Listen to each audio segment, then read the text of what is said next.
রবিবারে আমাদের এই অনুষ্ঠানটি হওয়ার কথা ছিল, কিন্তু আসলে আমি যে গাড়িতে ঢাকা থেকে আসছিলাম সেই গাড়িটি যাত্রা পথেই একটি মারাত্মক ভয়াবহ দুর্ঘটনার সম্মুখীন হয়। মহান আল্লাহর রহমত এবং নিজ কুদরতে আমরা আসলে বেঁচে আছি। সবাই খবরে দেখেছেন, টিভিতে দেখছেন, পেপার পত্রিকায় দেখছেন সেই দুর্ঘটনাটি কিভাবে মানে নিজ কুদরতে আল্লাহ আমাদের রক্ষা করেছেন, বাঁচিয়েছেন। না হলে আসলে বেঁচে ফেরার কথা না। যেভাবে গাড়িটি উল্টে একটি পুকুরে পড়ছে পাল্টি খেয়ে, আসলে ওই জায়গা থেকে বেঁচে ফেরার কোনোভাবে আমাদের কথা ছিল না। তারপর আল্লাহ আমাদের রক্ষা করেছেন, আল্লাহ দরবারে লাখো কোটি শুকরিয়া জানাই। তো আজকে আমাদের গণ অধিকার পরিষদ বালিয়াডাঙ্গি উপজেলা শাখার যে কার্যালয়, এটি আমরা উদ্বোধন করলাম। এখনো পরিপূর্ণ কাজ শেষ হয় নাই, আজকে এটি মাত্র শুরু হয়েছে। সপ্তাহখানেক সময় লাগবে সব সংস্কার করতে আমাদের, ইনশাআল্লাহ। এই বালিয়াডাঙ্গি উপজেলা কার্যালয়টি আমরা গণমানুষের কার্যালয় হিসাবে এটাকে প্রতিষ্ঠা করব। এই এলাকার মানুষের যত সমস্যা, যত সংকট, সকল সমস্যার সমাধান আমরা ইনশাআল্লাহ এই বালিয়াডাঙ্গি উপজেলা কার্যালয় থেকে দেওয়ার চেষ্টা করবো।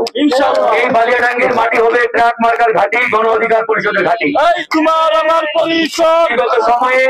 বিগত সময়ে এই এলাকার মানুষ অনেক বঞ্চিত হয়েছে, অনেক অবহেলিত হয়েছে। এই বালিয়াডাঙ্গিকে এক সময় মিনি গোপালগঞ্জ বানিয়ে রাখা হয়েছিল। তো আমরা এই বালিয়াডাঙ্গিকে আর বঞ্চিত হতে দেব না, আর অবহেলিত থাকতে দেব না ইনশাআল্লাহ। এই বালিয়াডাঙ্গিকে আমরা ঢেলে সাজানোর জন্য ইতিমধ্যে কার্যক্রম শুরু করেছি, কাজ করছি। নিয়ে মানুষ যাতে এই অফিসে আসবে, আমাদেরকে জানাবে, আমরা সেই সমস্যা সমাধানে এখান থেকে উদ্যোগ নেব ইনশাআল্লাহ। তার লক্ষ্যে আপনাদেরকে কাজ করতে হবে। আমাদের সাংবাদিক বন্ধুরা জানতে চেয়েছেন পিআর পদ্ধতিতে আপনারা নির্বাচন চান কিনা। আমরা বলেছি বিগত 54 বছরে খাতা কলমে 12 বার নির্বাচন হয়েছে। সেই 12টি নির্বাচন, কোন নির্বাচন হয়েছে রাষ্ট্রপতি সিস্টেমে বা প্রেসিডেন্সিয়াল সিস্টেমে, কোন নির্বাচন হয়েছে ওয়েস্টমিনিস্টার বা সংসদীয় পদ্ধতিতে। এই দুই পদ্ধতিতে 12টা নির্বাচন হয়েছে বাংলাদেশে, কিন্তু জনগণের কল্যাণ আসে নাই, জনগণের মুক্তি মিলে নাই। এই জন্যই আমরা বলেছি আগামী নির্বাচন পিআর পদ্ধতিতে হলে জনগণের কল্যাণ আসবে, জনগণের মুক্তি আসবে। সেই পিআর পদ্ধতি নিয়ে অনেকে অনেক কথা বলে, এটা সেটা বলে। আমরা বলেছি বিগত 12টি নির্বাচনে যেহেতু আগের সিস্টেম গুলো ফেইলিওর হয়েছে, কোলাপস করেছে, তাই আমরা আগামীতে একটি নতুন পদ্ধতি অবলম্বন করে দেখতে পারি টেস্ট কেস হিসাবে। যদি আগামীতে পিআর সিস্টেমেও ব্যর্থ হয়, তাহলে আমরা আবার ফিরে যাব। তো সেই জায়গা থেকে হয়তো দু একটি দল বিরোধিতা করছে, আমরা আশা করবো তারাও পিআর এর পক্ষে অবস্থান নিবে এবং এই পক্ষে তারাও জোরালো ভূমিকা রাখবে। ইতিমধ্যে ঢাকা বিশ্ববিদ্যালয় কেন্দ্রীয় ছাত্র সংসদ ডাকসুর নির্বাচন শুরু হয়েছে। ডাকসুর নির্বাচনে ইতিমধ্যে নানা রকম ঘটনা ঘটছে।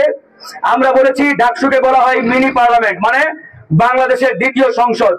এই ডাকসু নির্বাচন যদি অবাধ, সুষ্ঠু, নিরপেক্ষ না হয়, তাহলে আগামীতে জাতীয় নির্বাচনে বড় একটি সংকট তৈরি হবে এবং এর একটা বড় ইফেক্ট জাতীয় নির্বাচনে করবে।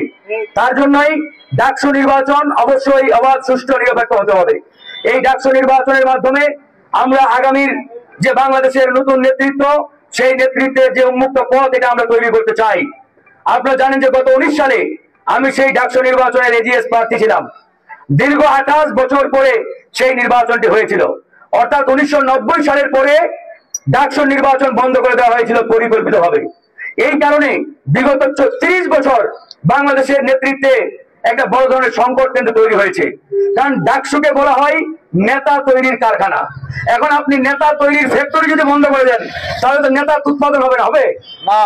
তো এরা বিগত 30টি বছর এই ডাকসুকে বন্ধ রেখেছিল। আমরা এবার অনেক চেষ্টা করে এই নির্বাচনটি আবার হওয়ার শিডিউল ঘোষণা হয়েছে। আমরা আশা করব প্রশাসন দক্ষভাবে সেই ডাকসুর নির্বাচনটি সুন্দরভাবে করবে এবং ছাত্রদের উপহার দেবে। ইতিমধ্যে ডাকসু নিয়ে নানান অভিযোগ অনুযোগ আমরা দেখতে পাচ্ছি।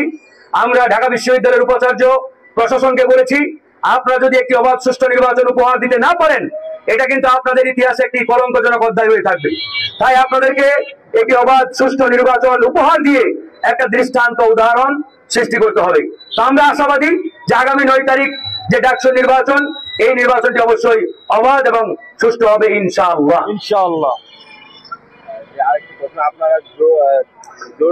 আচ্ছা, আরেকটি প্রশ্ন আমাদের এনটিভি থেকে করা হয়েছে যে আমরা আসলে আগামী নির্বাচনে এককভাবে অংশগ্রহণ করবো নাকি জোটগতভাবে। আসলে দেখেন, এখন পর্যন্ত আমাদের যে দলীয় সিদ্ধান্ত, এটি আমরা এককভাবেই প্রস্তুতি নিচ্ছি। তবে বাংলাদেশের প্রেক্ষাপটে এটা সবাই আপনারা জানেন, কোন দলই এককভাবে নির্বাচন কখনোই করে নাই।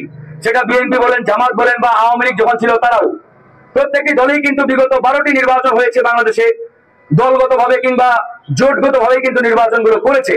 তো আগামী নির্বাচনের তফসিল এখনো ঘোষণা হয় নাই। তফসিল ঘোষণা হলে আসলে সিদ্ধান্ত আমরা নেব এককভাবে নির্বাচন করবো নাকি জোটগত ভাবে। তবে এখন পর্যন্ত আমরা 300 আসনে আমাদের এককভাবে প্রার্থীদের নাম ঘোষণা করছি এবং তাদের প্রচারণা প্রস্তুতি তারা নিচ্ছেন। আমরা আশা করি তফসিল ঘোষণার পরেই আমরা জোটের বিষয়ে চূড়ান্ত সিদ্ধান্ত নেব। তবে তফসিল ঘোষণার পরে রাজনৈতিক অবস্থা, রাজনৈতিক পরিস্থিতি বিবেচনায় আমাদের এই জোটগত সিদ্ধান্ত আসবে বলে আমরা মনে করি এবং আমাদের দলে সেভাবেই এখন পর্যন্ত সিদ্ধান্ত হয়েছে।